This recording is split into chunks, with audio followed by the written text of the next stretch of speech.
చిన్నారి ఆరవ్ ఒక చిన్న గ్రామంలో తన తల్లిదండ్రులతో నివసించేవాడు. అతను మంచి బిడ్డ. ప్రతి ఉదయం తన తల్లికి నీళ్లు తేవడంలో సహాయపడేవాడు. తన తండ్రి పొలంలో పనిచేస్తే అతను కూడా సహాయపడేవాడు. తల్లిదండ్రులు దేవుడిని నమ్మాలని, మంచి పనులు చేయాలని నేర్పించారు. ప్రతిరోజు సాయంత్రం ఆరవ్ దేవాలయానికి వెళ్ళేవాడు. పుష్పాలు తెచ్చి దేవుడికి సమర్పించేవాడు. రెండు చేతులు ముడుచుకుని ప్రార్థన చేసేవాడు.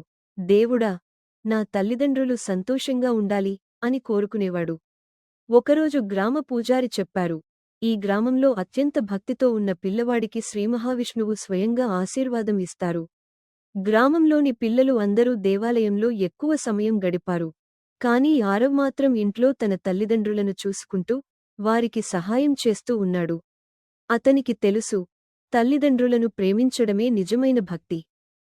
ఆ రాత్రి పూజారి కలలో శ్రీమహావిష్ణువు ప్రత్యక్షమయ్యారు. వారు అన్నారు, ఈ గ్రామంలో అత్యంత భక్తి కలవాడు ఆరవ్. అతను తన తల్లిదండ్రులను ప్రేమిస్తున్నాడు. అదే నిజమైన భక్తి. మరుసటి రోజు పూజారి ఈ విషయాన్ని అందరికీ చెప్పారు. గ్రామస్థులందరూ ఈ మాట విని ఆశ్చర్యపోయారు. తల్లిదండ్రులను ప్రేమించడం నిజమైన భక్తి అని తెలుసుకున్నారు.